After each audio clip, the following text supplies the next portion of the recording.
जन्माष्टमी ये केवल एक त्योहार नहीं बल्कि वो दिव्य रात्रि है जब प्रेम, भक्ति और आनंद की बारिश होती है। भाद्रपद मास की अष्टमी तिथि को जब आधी रात के अंधेरे में भगवान श्री कृष्ण ने मथुरा में जन्म लिया, तभी से ये रात हर वर्ष उत्सव में बदल जाती है।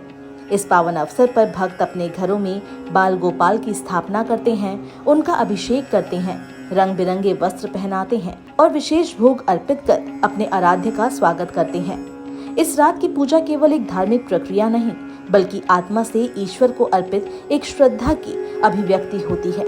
आइए जानते हैं इस जन्माष्टमी के अवसर पर आपको अपने लड्डू गोपाल को क्या चीजें अर्पित करनी चाहिए। पंचामृत 5 पवित्र वस्तुओं दूध, दही, घी, शहद और गंगाजल का मिश्रण होता है। इसे भगवान का अभिषेक करने में उपयोग किया जाता है।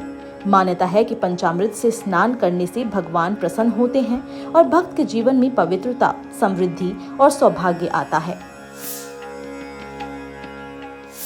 श्री कृष्ण को तुलसी अत्यंत प्रिय है। हर भोग, चाहे वो फल हो या मिष्ठान, उसमें तुलसी का पत्ता अवश्य अर्पित करना चाहिए। तुलसी दल अर्पित करने से पूजा पूर्ण मानी जाती है और इससे भगवान का आशीर्वाद शीघ्र प्राप्त होता है। बाल कृष्ण के बाल लीलाओं में माखन चोरी का विशेष महत्व है। माखन मिश्री अर्पित करना उनके प्रति प्रेम और स्नेह का प्रतीक है। ये भोग उन्हें अत्यंत आनंदित करता है। फूल पवित्रता और सुंदरता का प्रतीक है। श्री कृष्ण की पूजा में गेंदा, मोगरा, गुलाब, कमल और बेला के फूल विशेष शुभ माने जाते हैं। फूलों की महक और रंग भगवान के दरबार की शोभा बढ़ाते हैं। श्री कृष्ण को पीला रंग विशेष प्रिय है क्योंकि ये पवित्रता, ज्ञान और आनंद का प्रतीक है।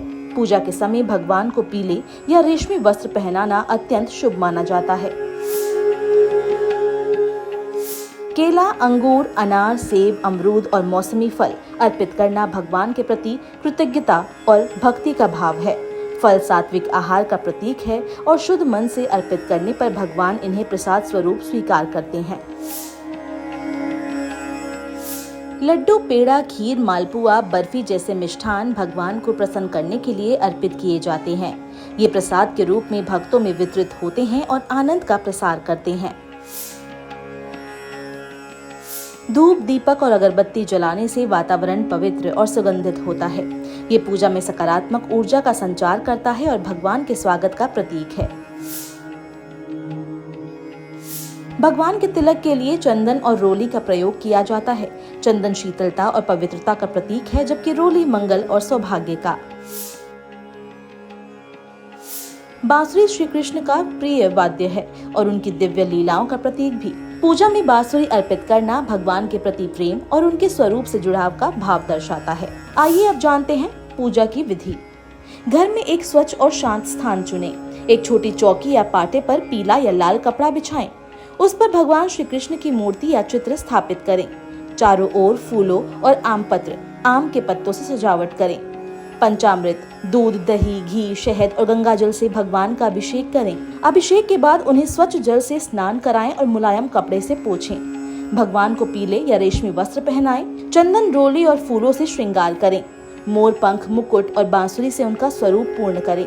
माखन मिश्री, मालपुआ, लड्डू, पेड़ा, खीर और मौसमी फलों का भोग लगाएं। प्रत्येक भोग में तुलसी दल अवश्य रखें। धूप, दीप और अगरबत्ती जलाकर भगवान की आरती करें। भजन, कीर्तन और हरे कृष्ण हरे राम का जाप करें। घंटी और शंख बजाकर वातावरण को भक्तिमय बनाएं।